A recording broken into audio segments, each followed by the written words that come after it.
"Take your hands off my mother." Leah Reed's voice broke across the polished entrance of Wellington and Pierce like glass striking marble. Officer Robert Hale did not look at her. He tightened the silver cuffs around Monica Reed's wrists and guided the 39-year-old black woman toward the hood of his patrol car. "Stay back, miss." "She didn't steal anything," Leah cried. "She was waiting for me." Monica turned her head as far as she could and found her daughter's frightened eyes through the crowd gathering beneath the store's golden lights. "Leah," she said calmly, though her cheek rested against the cold metal of the car. "Look at me. Do not argue. Just breathe." The missing necklace would be found 14 minutes later. The security footage would prove Monica had never gone near it. And 3 days after Officer Hale placed an innocent mother in handcuffs, that same woman would become the only person standing between his 12-year-old son and a tragedy that would have changed his family forever. But on that cold December night in Ashford, Ohio, Robert Hale did not know any of that. All he believed he knew was what he saw, and that was precisely the problem. Monica Reed had spent most of her life learning how to remain steady when the world around her lost its balance. She had learned it at 22, when she worked her first overnight shift as an emergency medical technician and discovered that fear was often louder than pain. She had learned it during 15 years of marriage to Marcus Reed, a paramedic whose laughter could fill their narrow kitchen more warmly than sunlight.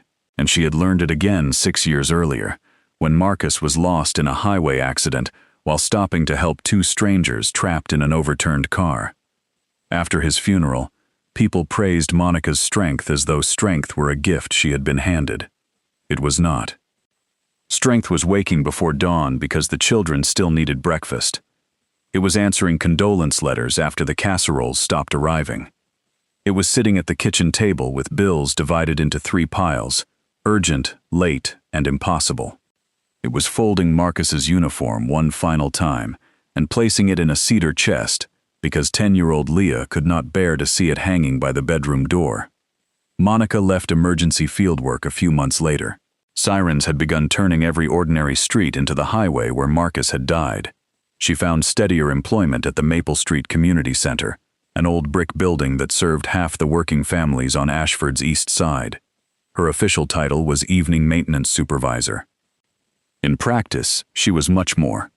She repaired loose cabinet doors, found winter coats for children who came without them, taught basic first aid on Saturday mornings, and knew which elderly visitors needed someone to walk them to the bus stop after dark. She kept her emergency certification current, not because she intended to return to an ambulance, but because Marcus had once told her that knowledge was a lantern. "You may not need it every night," he had said, "but when darkness comes, you will be grateful you kept it burning." Monica and her children lived in a small rented house on Hawthorne Avenue, where the porch leaned slightly to the east, and the furnace made a knocking sound every time it started. Leah was now 17, thoughtful and serious, with her mother's observant eyes. She planned to study nursing at the community college after graduation. To help pay tuition, she worked 3 evenings a week at Wellington and Pierce, the oldest and most expensive department store in downtown Ashford. Jonah, Monica's 10-year-old son, preferred model airplanes, peanut butter sandwiches, and asking questions nobody could answer in a single sentence. Their life was not easy, but it had rhythm. Monica worked until 8:30 most evenings. Leah finished at 9. On the nights their schedules overlapped, Monica drove downtown, parked near the store, and waited for her daughter. Jonah stayed with Mrs. Alvarez next door, who had raised 5 children and believed every problem could be improved by soup. That Thursday began like dozens before it. A light snow had started just after sunset, softening the roofs and sidewalks beneath a white silence. By 8 o'clock, the temperature had fallen sharply. Monica finished replacing a damaged lock at the community center, washed the dust from her hands, and pulled on her old navy coat. The coat had belonged to Marcus. It was too large through the shoulders, but it was warm, and Monica had never found a practical reason to stop wearing it. She called Mrs. Alvarez to check on Jonah, then drove her 14-year-old sedan downtown. The heater worked only when the car was moving, so when she parked across from Wellington and Pierce at 8:40, the warmth quickly disappeared. She could see Leah through the tall front windows, arranging folded scarves beneath the holiday displays. The store looked like another world. Crystal lights hung from a painted ceiling. Golden ribbons climbed white columns. A pianist played quiet Christmas songs near the perfume counter, while customers in wool coats moved between glass cases carrying glossy shopping bags. Monica did not envy them. She had learned long ago that a beautiful room did not guarantee a peaceful heart. At 8:50, Leah sent her a message. "Running a little late. Manager wants us to finish the display. Maybe 15 minutes. Monica replied that she would wait. For another few minutes, she remained in the car, rubbing her gloved hands together. Then the engine temperature dropped, and the windshield began fogging from her breath. She decided to cross the street and stand inside the store entrance. She carried a canvas tote containing her work shoes, a thermos, 2 library books, and the small wooden airplane Jonah had asked her to repair. A doorman opened the glass door, though his expression suggested he was uncertain whether she intended to shop. "Just waiting for my daughter," Monica said. He nodded without answering. She stood near a marble pillar where she could see the employees' hallway. She did not touch the displays. She did not wander through the aisles. She simply waited. Several customers glanced at her. Most looked away. One woman in a cream-colored coat watched Monica for several seconds, leaned toward the store's assistant manager, and spoke quietly. The manager, Douglas Crane, followed the woman's gaze. Douglas had worked at Wellington and Pierce for 23 years. He took pride in remembering wealthy customers by name, anticipating their preferences, and preventing anything that might disturb the atmosphere of refinement. He had never met Monica. He did not ask why she was standing there. Instead, he walked to the security desk and spoke with a guard. At nearly the same moment, an employee from the jewelry department discovered that a diamond necklace was missing from a display tray. The necklace was worth $12,000. The sales associate remembered showing it to a customer shortly after 8:30. She could not recall whether she had returned it to the case before helping someone else. Douglas felt the first wave of panic. The store's holiday charity gala was scheduled for the following evening. Several board members were expected. A theft on his floor would reflect directly on him. "Lock the side doors," he ordered. "Review the cameras." The security guard asked whether they should quietly question the employees who had access to the case. Douglas looked toward Monica. "Start with the woman by the entrance." At 8:58, the Ashford Police Department received a call reporting a suspicious person and a possible theft at Wellington and Pierce. Officer Robert Hale was 4 blocks away. Robert had been a police officer for 19 years. He had once been known for patience. Younger officers came to him for advice, and older residents remembered when he had carried groceries up icy stairs for a widow during a winter storm. But years of night calls, family disputes, theft reports, and encounters with people at their worst had hardened something in him. He no longer entered situations wondering what had happened. He entered believing he already knew. That habit had grown slowly enough that Robert never noticed it becoming part of him. He called it experience. He called it instinct. He called it staying ahead of trouble. He did not call it judgment. Robert was 47, broad-shouldered, with gray beginning at his temples. His wife, Ellen, worked as a librarian at Ashford Middle School. Their son, Caleb, was 12 and had recently grown tall enough to look Robert almost directly in the eyes. That evening, Robert had promised to be home before 10. Caleb wanted help finishing a model of the solar system for science class. When the call came through, Robert glanced at the clock on the dashboard and felt irritated before he even reached the store. He parked beside the main entrance at 9:03. Douglas Crane met him at the door. "We have a missing necklace," Douglas said. "High value. That woman appeared shortly before we discovered it." Robert looked across the lobby. Monica was standing exactly where she had been, her canvas tote at her feet. "Did anyone see her take it?" Robert asked. "Not directly. Was she near the jewelry counter?" "She has been moving around." That was not true, but Douglas spoke with the confidence of a man accustomed to being believed.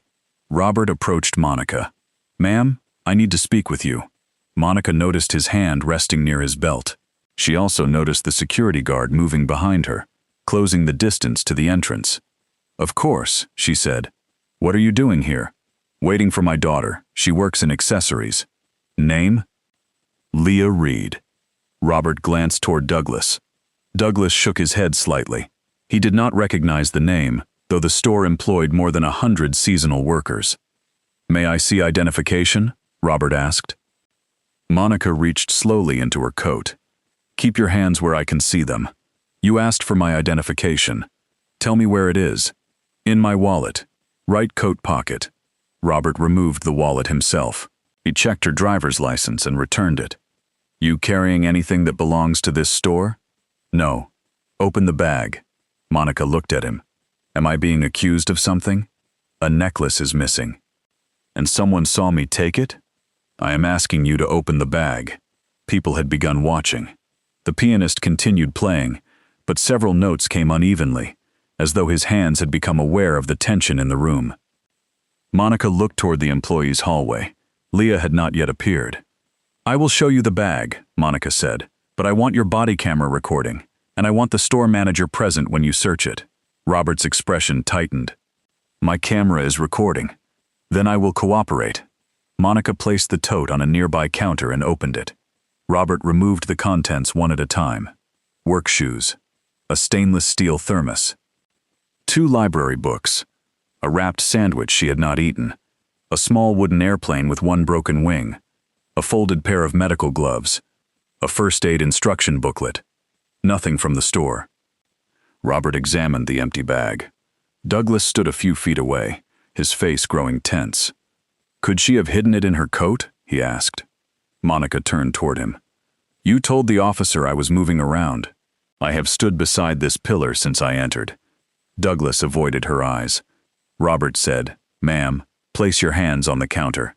For what reason? We are going to make sure you are not concealing the item. You searched my bag. Ask your security staff to review the cameras. They are doing that. Then I will wait here while they finish. Robert heard resistance in her calmness. To him, her refusal to immediately obey felt like an attempt to take control of the encounter. He had seen guilty people speak softly. He had seen innocent people become angry. Instead of recognizing that behavior alone proved nothing, he interpreted every response through the suspicion he already carried. Hands on the counter, he repeated. Monica did not move. Officer, I have answered your questions. I have shown you my belongings. No witness saw me take anything. Before you touch me, tell me whether I am free to leave. It was the correct question. Robert knew it. For one brief second, the certainty inside him shifted. Then Douglas said, The necklace could disappear before we finish reviewing the footage. Robert made his decision. You are being temporarily detained. He took Monica's wrist. At that moment, Leah stepped from the employee's hallway carrying a box of scarves. She saw her mother surrounded by security. The box slipped from her hands. Mom? Every face turned toward her. Monica's strength nearly broke, not because Robert was holding her wrist, but because she saw the instant her daughter understood what everyone in that room believed. Leah hurried forward. That's my mother. She's waiting for me. Robert raised one hand. Stay back. She told you the truth. Do not interfere. Douglas looked down at the scattered scarves. Leah, return to your department. Leah stared at him. You knew I was working tonight. I did not realize this woman was your mother. This woman. The words landed with quiet cruelty. Monica saw Leah's face change. Shame, anger, and helplessness moved across it all at once. Leah, Monica said, pick up the scarves. I'm not leaving you. You are not leaving me. You are standing where I can see you. Robert guided Monica toward the doors. She did not resist. Outside, the snow had begun falling more heavily. The patrol car's blue lights washed across the white sidewalk, the store windows, and the faces gathering behind the glass. A small crowd formed near the entrance. Someone raised a phone. Robert placed Monica's hands against the hood of his car. The metal was bitterly cold, even through her gloves. You do not need to do this, Monica said. Robert reached for his cuffs. Then stop making it difficult. Monica looked at him over her shoulder. I have not made anything difficult. I have asked you to know the truth before you decide who I am. People who belong in that store usually have a reason for being there." The sentence left his mouth before he fully heard it. Monica became very still. "So did I," she said. Robert placed the cuffs around her wrists. That was when Leah cried out, "Take your hands off my mother!" She tried to move forward, but a security guard blocked her path. Monica turned her face toward her daughter. "Leah, look at me." Tears were already running down Leah's cheeks. "Do not argue," Monica continued. "Just breathe. I am still your mother. Nothing they do changes that." The person filming captured every word. Inside the store, the security team finally located the relevant footage. The camera above the front entrance showed Monica arriving at 8:53. A separate camera showed the necklace disappearing 6 minutes earlier. The actual theft had been committed by a well-dressed woman in a camel-colored coat. She had asked to see the necklace, distracted the sales associate, and slipped it into a paper shopping bag before walking out through the side entrance. No one had stopped her. No one had questioned whether she belonged. The security guard ran outside. "Mr. Crane," Douglas turned. "We found it," the guard said breathlessly. It wasn't her. Robert looked at Monica. For the first time that evening, uncertainty entered his eyes. Douglas lowered his voice. "The woman was outside before this lady came into the store." Robert unlocked the cuffs. The metal released with 2 small clicks. Monica lowered her arms slowly. Red impressions circled her wrists. "There was a misunderstanding," Douglas said. Monica looked at him. "No, you understood exactly what you chose to believe." Douglas opened his mouth, but nothing came. Robert returned the tote bag. "You are free to go." Leah pushed past the security guard and reached her mother. Monica held her, though her own hands were trembling now. Robert noticed the wooden airplane on the sidewalk. It had fallen from the tote. One of its wings had split completely in 2. He picked it up. "Ma'am, this is yours." Monica accepted the broken pieces. Then she looked directly at him. Her voice was quiet enough that Robert had to lean closer to hear it. "You did not only put me in handcuffs," she said. "You taught my daughter that telling the truth may not protect her when someone has already decided what she is." Robert felt every person behind the glass watching him. He wanted to explain that he had responded to a theft call. He wanted to say that he had followed procedure. He wanted to remind her that the cuffs had been removed within minutes. But beneath all those explanations stood a fact he could not escape. He had not checked the time of the theft. He had not asked whether Monica was visible on camera. He had searched her belongings and found nothing. Then he had placed her in handcuffs because her calm insistence on fairness had irritated him. "I am sorry," he said. Monica looked at him for a long moment. "No, officer. Right now you are embarrassed. You will have to decide later whether you are sorry." She took Leah's hand and walked toward the parking lot. The crowd moved aside. No one applauded, no one spoke. The silence was heavier than anger. Monica drove home with Leah beside her. For the first 10 minutes, neither of them said anything. Snow swept across the windshield. The heater made its weak rattling sound. Leah held the broken wooden airplane in her lap. At last she whispered, "I should have done something." "You did. I just stood there crying. You told the truth. They didn't care." Monica tightened her hands around the steering wheel. "Some people do not hear truth immediately. Then what good is it?" Monica glanced at her daughter. "The truth is not less valuable because someone refuses to hear it." Leah turned toward the window. "But you told me police officers help people." "Many do."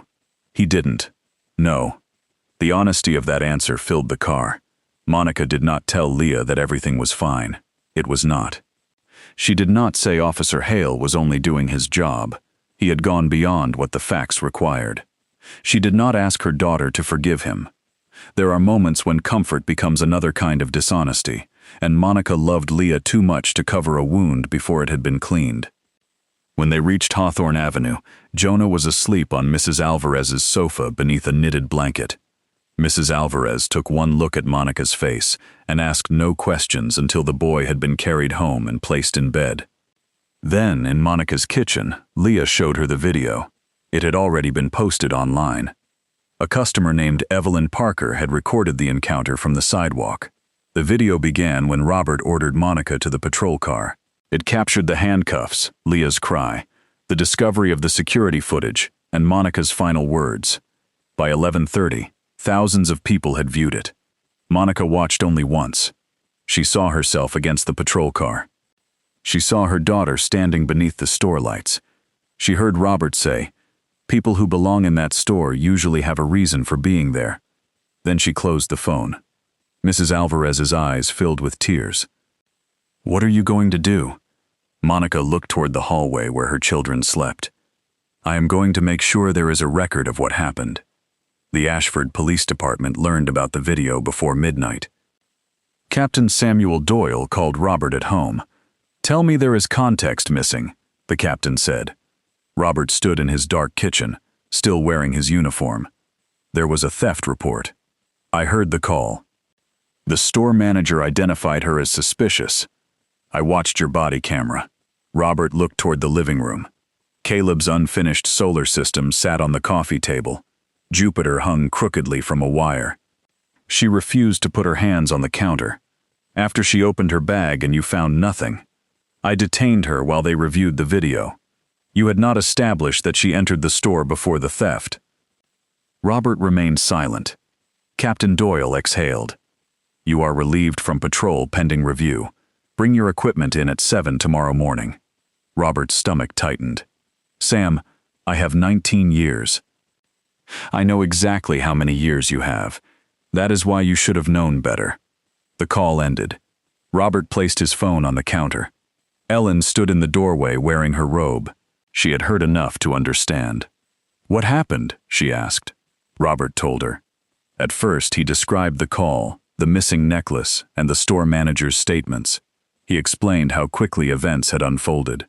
He spoke as officers sometimes speak after difficult encounters, arranging facts into a wall against blame. Ellen listened without interrupting. Then she held out her hand. "Show me the video." Robert did not want to. But he gave her the phone. They watched together. When Robert heard his own voice say that people who belonged in the store usually had a reason to be there, he felt something cold settle in his chest. Ellen stopped the video. "What did you mean by that?" "You know what I meant. Customers. Employees. Her daughter worked there. I did not know that. She told you. The manager did not recognize the name." Ellen looked at him. "And that was enough for you?" Robert walked to the sink and stared out the window. Across the yard, Christmas lights glowed along a neighbor's fence. "You see 10 minutes, he said. "You do not see 19 years of calls." "No," Ellen answered. "I see one woman who was telling you the truth." Robert turned. "You think I wanted this to happen? I think you stopped asking whether it should happen." The words struck more deeply because Ellen did not raise her voice. Caleb appeared in the hallway. He had been listening. "Dad?" Robert faced his son. Caleb looked frightened in a way Robert had never seen before. "Did that lady steal something?" "No." "Then why did you arrest her?" "I did not arrest her. I detained her." Caleb frowned. "What is the difference if she was still in handcuffs?" Robert had answered courtroom lawyers, angry drivers, grieving parents, and department investigators.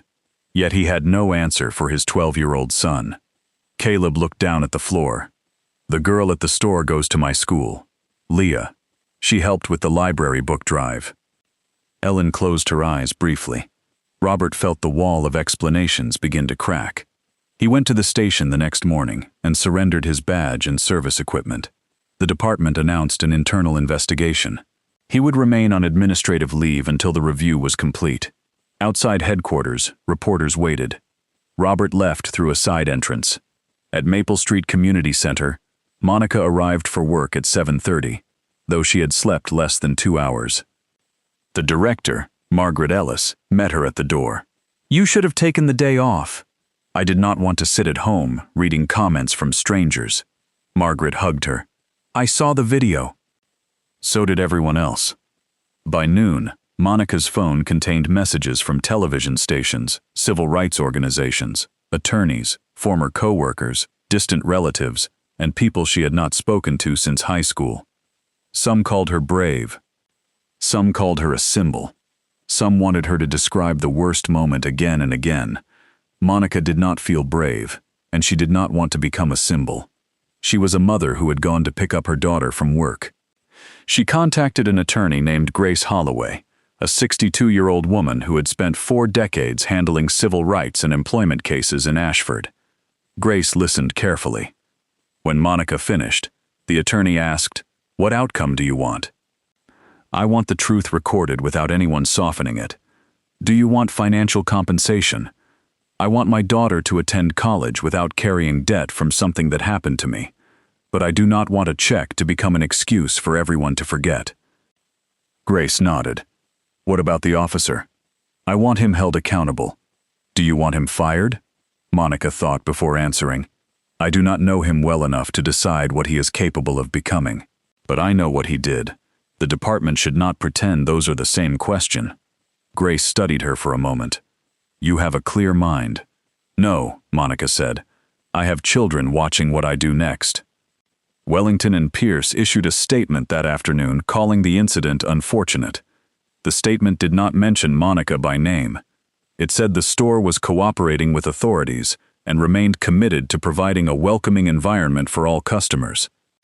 Monica read it twice. Then she handed it to Grace.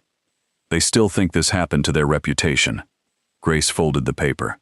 "Most institutions apologize to themselves first." Leah did not return to work. Douglas Crane called twice, asking to discuss the misunderstanding. Monica answered the third call. "This was not a misunderstanding," she told him. "A misunderstanding is when someone hears the wrong time or walks through the wrong door. You saw me and decided I was a threat before you knew my name. I was protecting the store. You protected the store from the woman waiting for her daughter. You did not protect it from the woman who actually took the necklace." Douglas said nothing. Monica continued. "My daughter will not return until you tell every employee the truth about what happened. We can arrange a private conversation." "No, you made it public." She ended the call. That night, Jonah discovered the video. A boy at school had shown it to him during lunch. He sat at the kitchen table, staring at Monica's wrists. "Did the handcuffs hurt?" "A little." "Why did the policeman think you stole the necklace?" "He listened to someone who was wrong, and then he did not take enough time to learn the truth." "Was it because we are black?" Leah looked at her mother. The room became very quiet. Monica had hoped to delay conversations like this, though she knew no black parent could delay them forever. "It was part of what he saw," she said carefully. "I cannot tell you everything inside his mind, but I know he treated me differently from the woman who really stole it." Jonah looked down at the wooden airplane. Monica had glued the broken wing, but the crack remained visible. "Is he a bad man?" Monica pulled out the chair beside him. "People are more complicated than that." "That means no?" "It means a person can do something wrong even if they have done good things before, and a person who is sorry has to do more than say the words." Jonah touched the repaired wing. "Like glue?" Monica smiled faintly. "Something like glue, but trust takes longer to dry." For the next 2 days, Robert Hale remained at home. He avoided the television, but the story followed him through every room. His phone vibrated with messages from fellow officers. Some defended him. Some told him not to speak publicly. A few said the department would sacrifice him to satisfy public pressure. One retired officer wrote, "You did what any experienced cop would do." Robert read that message several times. 2 days earlier, it would have comforted him. Now it frightened him. If what he had done was considered normal, the problem was larger than one terrible evening. He watched the body camera footage alone. Not the shortened video circulating online, but the entire recording. He saw Monica standing quietly. He heard her explain why she was there. He watched himself search her bag. He saw the work shoes and library books. He saw the medical gloves. He saw the little wooden airplane. He heard Monica ask whether anyone had seen her take the necklace. No one had. He watched himself ignore the absence of evidence because suspicion had already become certainty. Then he reached the moment when Leah appeared. Robert paused the video. The girl's face filled the screen. He imagined Caleb entering a room and seeing Ellen pressed against a car while strangers watched. He imagined someone telling his son to stay back. He imagined Caleb learning in one terrible minute that his mother's word meant less than another person's assumption. Robert closed the laptop. For the first time, he understood why Monica had refused his apology. He had been embarrassed. Embarrassment asked how quickly the moment could be escaped. Remorse asked what the moment had revealed. On Sunday afternoon, Robert drove to Maple Street Community Center. He had written a letter to Monica. He sat in his car across the street for 20 minutes before deciding not to enter. Through the windows, he could see families setting up tables for the center's winter food drive. Monica moved among them, carrying cardboard boxes. She laughed at something an elderly man said. Robert was surprised by the sound, though he could not hear it through the glass. Somewhere in his mind, he had reduced Monica to the worst thing he had done to her. But her life was larger than his mistake. She had children, work, friendships, responsibilities, memories, and joys that had nothing to do with him. He realized that walking inside with a letter might force her to receive his guilt simply because he wanted relief from carrying it. Robert folded the letter and placed it back in his pocket. Then he drove away. Monday afternoon brought a hard blue sky and temperatures below freezing. Maple Street Community Center shared a gymnasium with Ashford Middle School. After classes ended, students used the building for basketball, tutoring, music lessons, and science clubs. Caleb Hale attended an after-school basketball program there twice a week. Ellen normally picked him up, but a water pipe had burst in the school library. She called Robert at 3:30. "Can you get Caleb at 5?" Robert had spent the morning meeting with his union representative. "Yes. Do not be late." "I will not." Caleb had barely spoken to him since watching the video. Robert hoped the drive home might give them time together. At 4:50, the community center gym echoed with bouncing basketballs and squeaking shoes. Monica was in a storage room checking a delivery of canned food when she heard a sudden shout. Then came a sound she knew too well. Not a cry, not a scream. The sound of a crowded room realizing something was terribly wrong. Monica dropped the clipboard and ran. A group of children stood frozen near the free throw line. Caleb lay on the floor. A basketball rolled slowly toward the bleachers. The coach knelt beside him, calling his name. "What happened?" Monica asked. "The ball hit his chest," the coach said. "He just fell." Monica dropped to her knees. Caleb's eyes were closed. His skin had lost its color. His breathing came in strange, shallow gasps. "Call emergency services," she ordered. "Tell them we have an unresponsive child.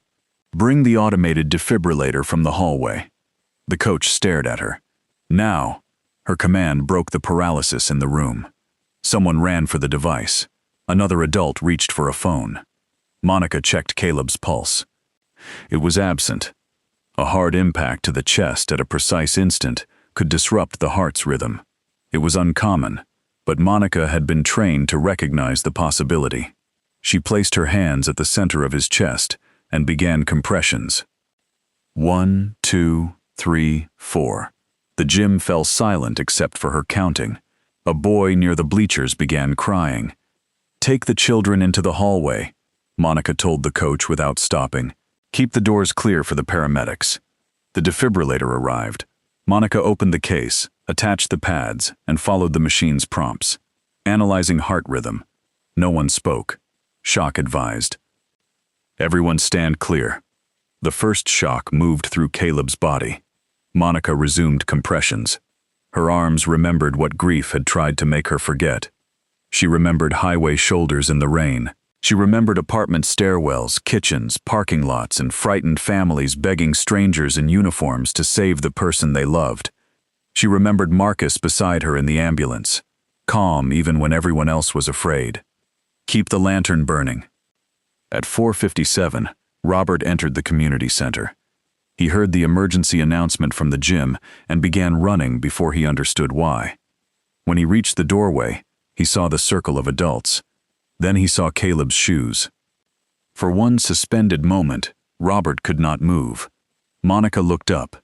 Their eyes met across his son's motionless body.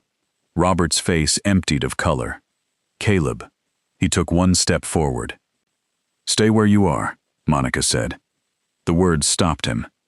They were almost the same words he had spoken to Leah outside the store. But Monica did not say them to control him. She said them because the machine was analyzing Caleb's heart. Robert pressed both hands against his mouth. "Please," he whispered. The machine advised another shock. Monica cleared the area and delivered it. Then she returned to compressions. "Come beside his head," she told Robert. He dropped to his knees. "Talk to him."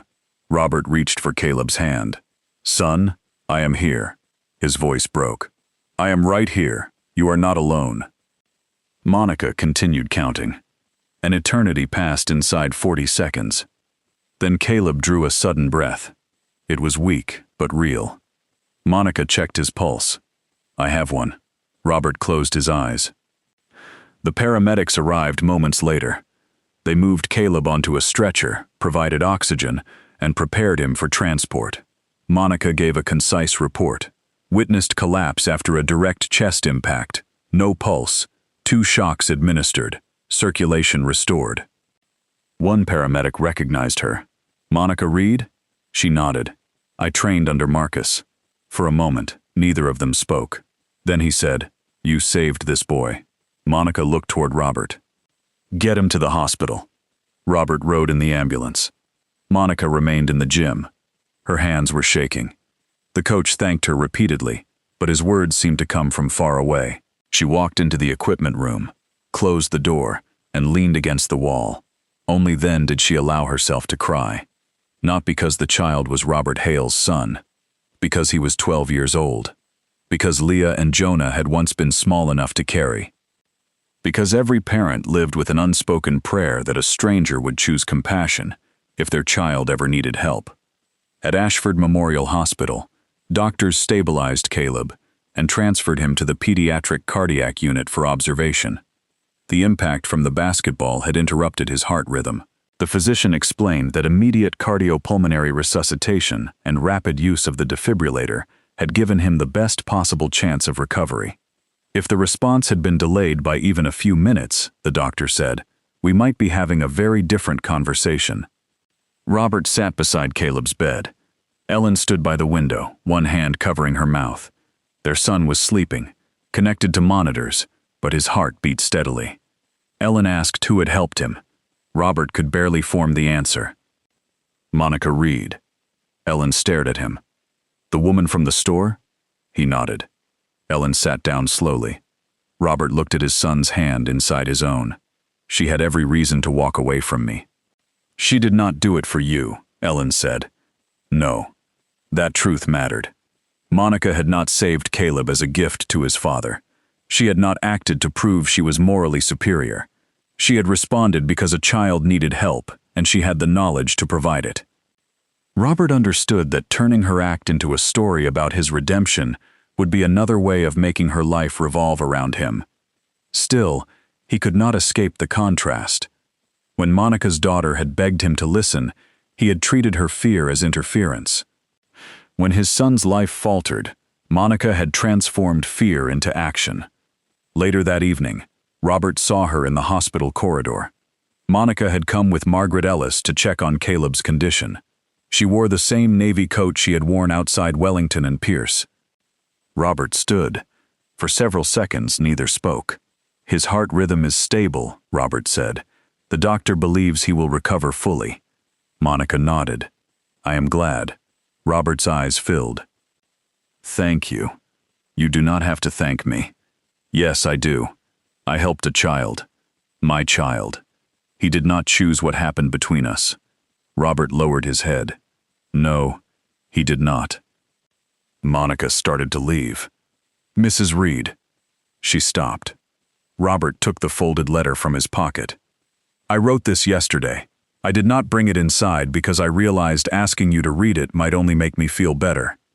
Monica looked at the envelope but did not take it. "Then why are you giving it to me now?" "I am not." He folded it once more and returned it to his pocket. "I wanted you to know that I am beginning to understand the difference." "Between what?" Being ashamed and being sorry. Monica studied him. Robert continued. I saw you before I listened to you. Then I used my position to make my assumption stronger than your truth. I frightened your daughter.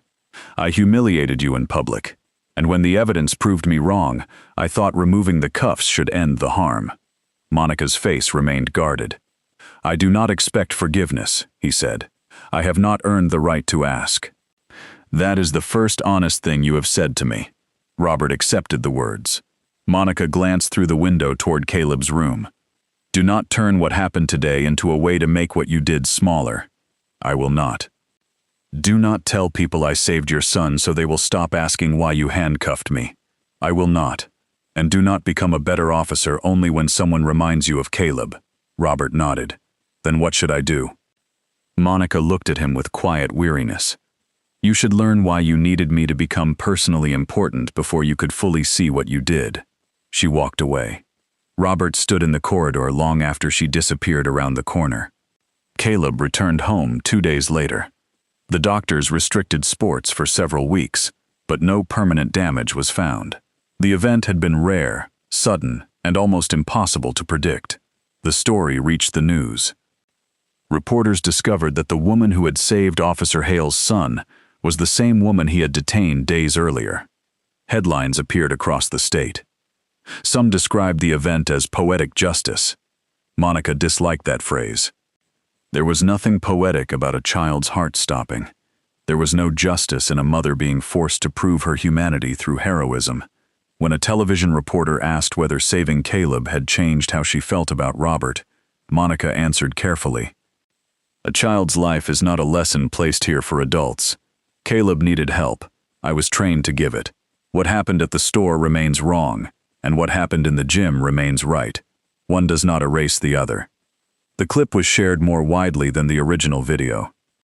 Older viewers wrote letters to the community center. Some enclosed small checks for its first aid program. Retired nurses sent stories about emergencies they had witnessed decades earlier. Parents asked the center to offer more safety classes. Monica agreed to speak publicly only once. And she stood in the Maple Street gym, near the place where Caleb had fallen, and demonstrated how to use the wall-mounted defibrillator. Courage is useful, she told the group, but preparation is better. In an emergency, you do not need to feel fearless. You only need to remember the next correct step. Robert watched the local broadcast from home. He wrote those words in a notebook. The next correct step. The department investigation lasted 6 weeks. Body camera footage, store security recordings, witness statements, dispatch records, and Robert's prior conduct were reviewed. The investigators concluded that Robert had lacked sufficient grounds to place Monica in handcuffs. They found that he had failed to verify basic timing, had relied excessively on the store manager's unsupported assumptions, and had made an inappropriate statement suggesting Monica did not belong in the store.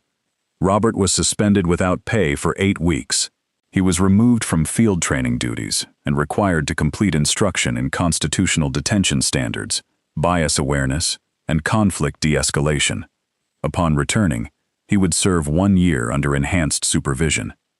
Some officers encouraged him to appeal. Robert declined. At the disciplinary hearing, Captain Doyle asked whether he wished to make a statement. Robert stood. I spent years believing that experience made my judgment more accurate, he said. In this case, experience made me overconfident. I stopped gathering facts when the facts did not support my assumption. Mrs. Reed's composure did not correct me because I had already interpreted everything she did as suspicious. He paused. I accept the findings. After the hearing, a union representative asked whether Robert understood that his admission might damage his career. Robert looked at him. My career was damaged when I forgot what the badge was for. Wellington and Pierce conducted its own review. The security footage revealed that Douglas Crane had falsely stated Monica had been moving through the store. Other employees reported that he regularly applied different standards to customers based on clothing, appearance, and perceived income. Douglas was dismissed. The store issued a direct public apology, naming Monica and Leah. It acknowledged that Monica had been profiled, falsely accused, and subjected to an unnecessary detention because store leadership failed to verify facts. Through Grace Holloway, Monica reached a settlement with the store. A portion would cover Leah's community college tuition. Another portion funded emergency response equipment and free first aid training at Maple Street Community Center. When Grace asked Monica why she had chosen that arrangement, Monica looked toward the gym. Because another family may need the lantern. Leah returned to Wellington and Pierce only once. She went to collect her final paycheck and remove her belongings from the employee locker. The new store director offered her position back. Leah declined. "I used to think working here meant I was moving toward a better life," she said. "Now I know a better life is not defined by a polished floor." She accepted a weekend job at Ashford Memorial Hospital, delivering meals and supplies to patient rooms. The wages were modest, but every shift brought her closer to the work she hoped to do. One evening, she came home wearing blue hospital scrubs. Monica looked up from the kitchen table and smiled. "You look like you belong there." Leah set down her bag. "I belong wherever I have a reason to be." For a moment, mother and daughter simply looked at one another. Then Monica opened her arms. Leah crossed the room and held her. During Robert's suspension, he attended every required course, but he also did something the department had not ordered. He began visiting community meetings without his uniform. At first, people were not pleased to see him. Some refused to speak while he was present. Others questioned whether his attendance was another attempt to repair his image. Robert did not defend himself. He sat in the back and listened. He heard black fathers describe teaching their sons to keep both hands visible during traffic stops. He heard mothers explain how quickly an ordinary encounter could become a family's lasting fear. He heard business owners describe calling police for assistance and then being treated as though they did not own the property. Not every story involved misconduct. Several residents praised officers who had shown patience and kindness. That made the failures harder for Robert to dismiss. Good policing was possible. He had practiced it himself many times. The problem was not that he had never known better. The problem was that he had allowed fatigue and certainty to replace what he knew. One evening, an elderly pastor named Thomas Bell sat beside him. "You are Officer Hale," the pastor said. "Yes." "The one from the video." Robert nodded. Pastor Bell folded his hands over the head of his cane. "My father used to say a man can spend his whole life looking in mirrors and still never see himself." Robert waited. "You saw yourself," the pastor continued. "That is painful, but pain is only useful if it changes the direction of your feet. I am trying. Do not tell me. Keep walking." Caleb recovered slowly. For several weeks he tired easily. Robert drove him to medical appointments and sat beside him during every examination. The boy had always loved basketball. Being told to rest felt like punishment. One afternoon, while they assembled the unfinished solar system model, Caleb asked, "Are you going back to being a policeman?" "I think so." "Should you?" Robert placed Saturn's ring around the painted foam sphere. "I have asked myself that every day." "What did you decide?" "That leaving might protect me from being ashamed. Staying means I have to prove I can do the work differently." Caleb considered this. "Mrs. Reed saved me." "Yes." "Does that mean she forgives you?" "No." "Why not?" "Because doing the right thing for you did not remove what I did to her." Caleb attached a string to Mars. "Are you mad?" "At her?" Caleb nodded. "No. She does not owe me forgiveness." The boy looked relieved. Robert realized his son had been watching not only what he did wrong, but how he responded when consequences followed. Children rarely remember every rule their parents teach them. They remember what their parents do when the rules become inconvenient. In February, Robert returned to duty. His first weeks were spent on administrative assignments. Then he was paired with Sergeant Naomi Chen, a respected supervisor known for asking officers to explain the facts behind every decision. On Robert's first evening back in a patrol car, a call came from an electronics store reporting a teenager suspected of stealing headphones. When Robert and Sergeant Chen arrived, the manager pointed toward a 16-year-old black boy standing near the exit. "That is him," the manager said. "Did you see him take anything?" Robert asked. "He has been wandering around for 20 minutes. "That was not my question." The manager looked annoyed. A customer said he put something in his jacket. Robert approached the teenager. The boy's name was Isaiah. His hands trembled. He explained that he was waiting for his older brother, who worked in the stockroom. The object inside his jacket was a portable medical monitor. "I have diabetes," Isaiah said. "It keeps making noise, so I covered it." Robert asked the manager to check the security footage before anyone touched the boy or searched his clothing. Within minutes, the video showed another teenager taking the headphones and leaving through a rear exit. Robert apologized to Isaiah for the interruption and gave him a card with the incident number. Sergeant Chen said nothing until they returned to the patrol car. Then she asked, "What made you wait for the footage?" Robert looked through the windshield. "I once did not." Several months passed. Monica's life settled into a new rhythm, though not the old one. Some changes could not be undone. Jonah still became quiet when he saw a patrol car parked near the house. Leah no longer walked alone through Wellington and Pierce's neighborhood after dark. Monica sometimes woke, remembering the cold metal beneath her hands. Healing did not arrive like a door opening. It came like morning light through curtains, slowly revealing what remained. The community center's emergency training program grew. Retired doctors, nurses, firefighters, and paramedics volunteered. The program was named the Marcus Reed Community Response Initiative.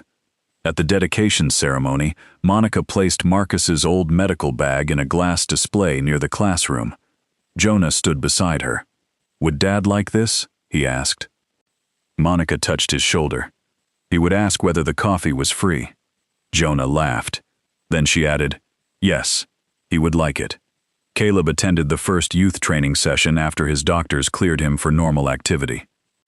Robert brought him but remained outside the classroom. Monica saw him through the doorway. "You may come in," she said. "I do not want to make anyone uncomfortable. This is a public class." Robert entered and took a chair in the back. Monica taught the students how to recognize an emergency, call for help, and use the defibrillator. When Caleb practiced chest compressions on a training mannequin, his hands hesitated. Monica knelt beside him. "You are safe," she said. "Take your time." Caleb looked at her. "Were you scared when you helped me?" "Yes." "You did not look scared." Courage does not always look the way it feels. He tried again. This time, his hands were steady. After class, Robert approached Monica. He carried the wooden airplane that had broken outside Wellington and Pierce. Monica stared at it. "I thought Leah had it. She gave it to Captain Doyle during the investigation. He gave it to me after my hearing." The airplane had been carefully repaired. The split wing was held by a thin wooden brace, polished smooth. "I asked a retired carpenter to fix it," Robert said. "I understand that repairing it does not change how it was broken." Monica took the airplane. "No," she said, "but Jonah will be glad to have it back." Robert nodded. "I have been attending the community advisory meetings. I know. I helped draft a policy requiring officers to document why restraints are necessary during investigative detentions. I heard. The department is reviewing it next month." Monica studied him. "Why are you telling me?" Robert thought carefully. "I suppose part of me wants you to know I am trying. That part is still asking something from me." He accepted the correction. "You are right." He began to leave. "Officer Hale." Robert turned. "Trying matters," Monica said, "but consistency matters more." "Yes, ma'am." "Do not call me ma'am because you are afraid of saying the wrong thing." A faint, uncertain smile touched his face. "Yes, Mrs. Reed. That will do." The department approved the restraint policy in May. It did not carry Monica's name. She had requested that it remain larger than one incident. Officers were required to state specific safety reasons before handcuffing people who were being temporarily detained but not arrested. Supervisors reviewed the footage. Complaints involving alleged bias received earlier external oversight. The policy could not guarantee justice. No policy could replace judgment, character, or courage. But it created a pause where certainty had once moved too quickly. Sometimes a pause was enough to allow truth into the room. In June, Ashford held its annual public safety forum at the municipal auditorium. The event usually attracted department officials, reporters, and a small number of residents. That year, every seat was filled. Captain Doyle asked Monica to speak. She declined twice. On the third invitation, she agreed on the condition that Leah and Jonah sit beside her. Robert sat with Ellen and Caleb near the back. When Monica approached the podium, the room grew quiet. She looked out at uniforms, business owners, teachers, retirees, students, and families. "I have been asked many times whether Officer Hale is a good man or a bad man," she began. "That question may be comforting, but it is not useful." Robert lowered his eyes. "A person does not need to be entirely cruel to cause serious harm. A person can love his family, help his neighbors, serve his community, and still carry assumptions that make another family less safe." The audience remained silent. What happened outside Wellington and Pierce did not begin when the handcuffs touched my wrists. It began when a store manager looked at me and decided I was out of place. It continued when an officer treated that decision as evidence. It became public when my daughter had to beg strangers to believe her mother. Leah reached for Monica's hand. Monica continued. 3 days later, I helped save Officer Hale's son. Some people called that forgiveness. It was not. Forgiveness is personal. Emergency care is a responsibility I accepted years ago. Caleb was a child in danger. He deserved help without being judged by his father's actions. Caleb sat very still. I do not tell this story because I want to be praised for helping him. I tell it because dignity cannot depend on usefulness. I should not have needed to save a child before people considered whether I deserved respect. Several heads lowered across the auditorium. Accountability is not revenge. It is the honest naming of harm, followed by the difficult work of preventing it from happening again. Monica stepped away from the podium. The audience rose slowly. The applause began in the back and moved forward, but Monica did not smile until she looked at her children. Later, Captain Doyle unexpectedly invited Robert to speak. Robert had not prepared remarks. He walked to the podium without his hat. For a moment, he looked at Monica, then at Leah. "I once believed the most dangerous mistake an officer could make was hesitating too long," he said. "I now know that acting quickly without sufficient truth can be equally dangerous." He took a breath. "Mrs. Reed did not owe my son what I denied her that night, the presumption of humanity." The room was completely silent. "She gave it anyway because Caleb was innocent, but Mrs. Reed was also innocent. Her daughter told me. The evidence told me, and I allowed my assumption to speak louder." Robert gripped the sides of the podium. "I cannot ask the Reed family to measure my remorse. That would place another burden on them. I can only accept the consequences and make different decisions when no camera, crowd, or personal connection is present." He turned toward Monica. "I am sorry." He did not ask whether she forgave him. Then he returned to his seat. Outside the auditorium, people gathered beneath the warm June evening. Jonah carried the repaired wooden airplane. Caleb approached him. "My dad said your dad was a paramedic." "He was. My dad said your mom used to ride in ambulances too." Jonah nodded proudly. "She knows almost everything." Monica overheard and smiled. "No mother knows almost everything," she said. Jonah looked unconvinced. Caleb asked whether he could see the airplane. Jonah handed it to him. The two boys examined the repaired wing beneath a street lamp. Robert stood several yards away, speaking with Captain Doyle. He did not approach Monica. She noticed that. For once, he understood that not every meaningful moment required his presence. Ellen came to stand beside Monica. "I have wanted to thank you," Ellen said. "You already sent a letter." "I know. I just needed to say it once." Monica nodded. Ellen looked toward Caleb. "The doctors say he can play basketball again in the fall. I am glad." "I cannot imagine what you felt when you saw him on the floor." Monica watched the boys.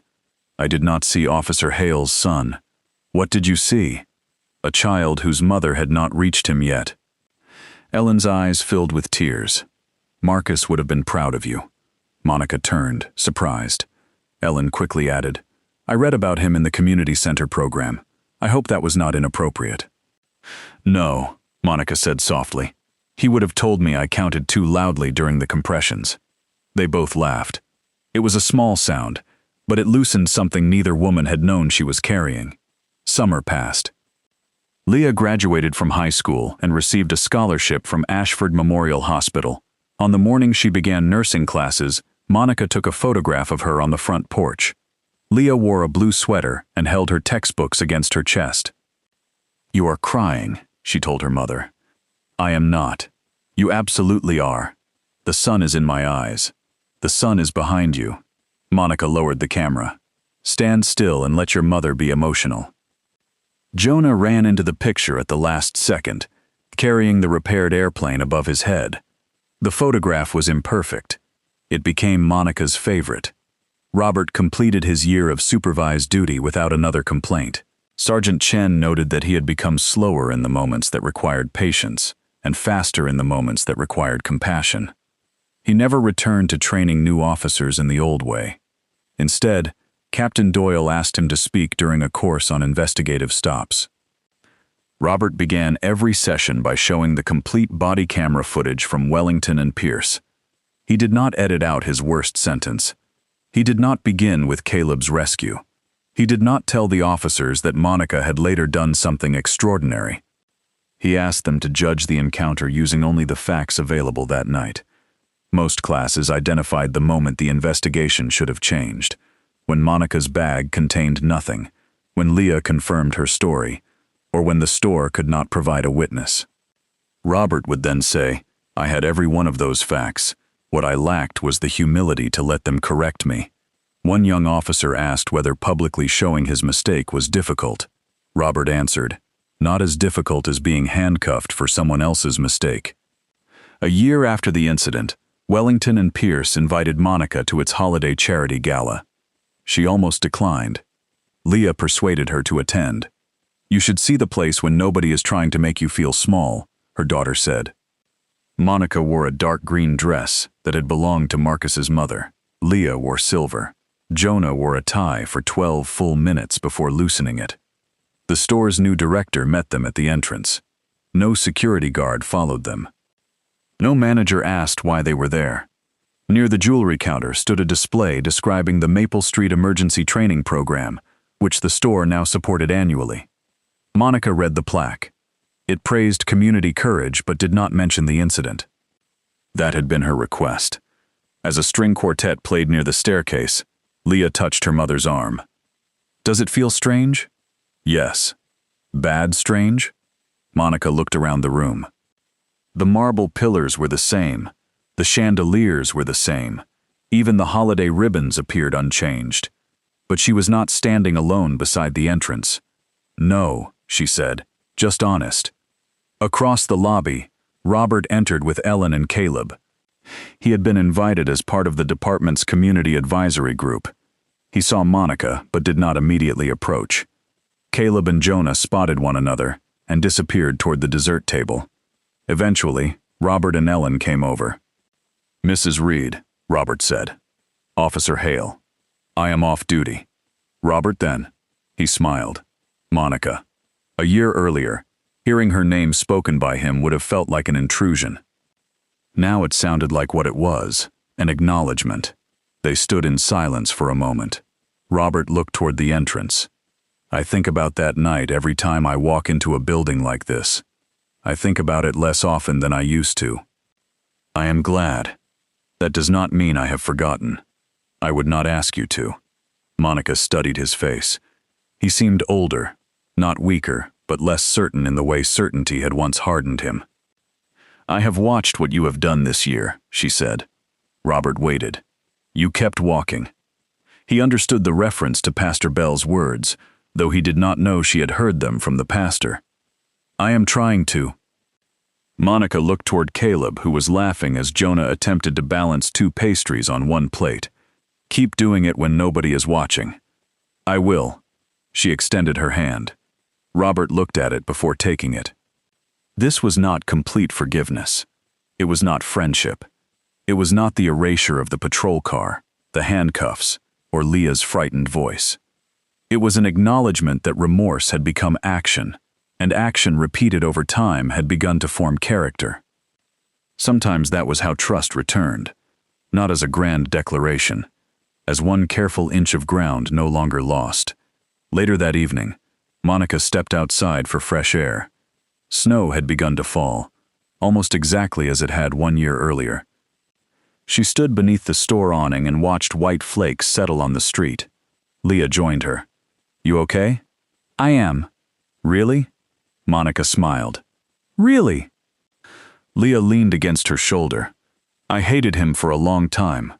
I know. Part of me still does. You do not have to rush your heart. Did you forgive him?" Monica considered the question. Forgiveness was not a door she had opened once. It was a road she sometimes walked and sometimes left. "I stopped needing him to suffer in order to prove that I had suffered," she said. "Maybe that is where forgiveness begins." Leah watched the snow. Grandma would say that was too many words. Your grandmother believed every question could be answered with prayer or cornbread. She was usually right. Usually. Inside the store, Jonah waved through the window, holding the wooden airplane. The repaired wing caught the golden light. Monica remembered the night it had broken. She remembered the cold hood beneath her hands and the cuffs around her wrists. She remembered Leah's voice, young and terrified, demanding that someone see her mother. She also remembered a silent Jim, a child's absent heartbeat, and the lantern of knowledge Marcus had asked her to keep burning. Life did not always return what it took. Some cracks remained visible even after the pieces held together again, but a repaired thing was not necessarily weaker. Sometimes the place that had broken became the place where greater care was learned. Monica took Leah's hand, and they returned inside. A uniform could not make a person honorable. A fine coat could not make a person innocent. A polished store could not make every decision within it just. And suffering could not make a person wise unless that person chose to learn from it. Robert Hale had once believed experience meant trusting his first judgment. Monica Reed taught him that true experience meant knowing when to question it. She did not teach him through humiliation. She did not teach him by withholding help from his child. She taught him by refusing to let his failure define her character, even while insisting that he answer for his own.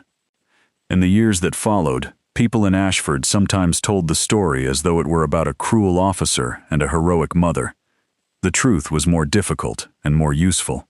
It was about an ordinary man who allowed prejudice, fatigue, and authority to turn assumption into action. It was about an ordinary woman who possessed extraordinary steadiness, not because life had spared her, but because it had demanded that she choose who she would become after every loss.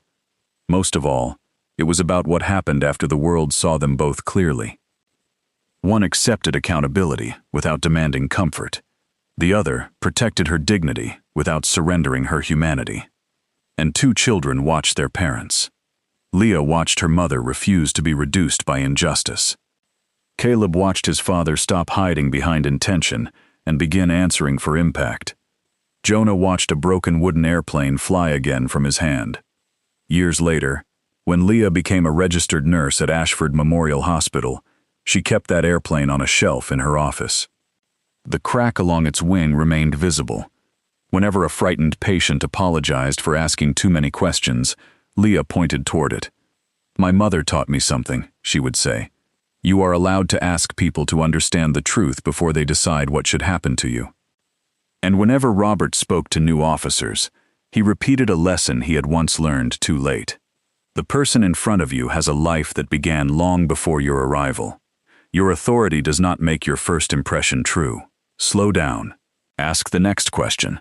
Look for the fact that proves you wrong. Those words never erased what happened outside Wellington and Pierce. Nothing could.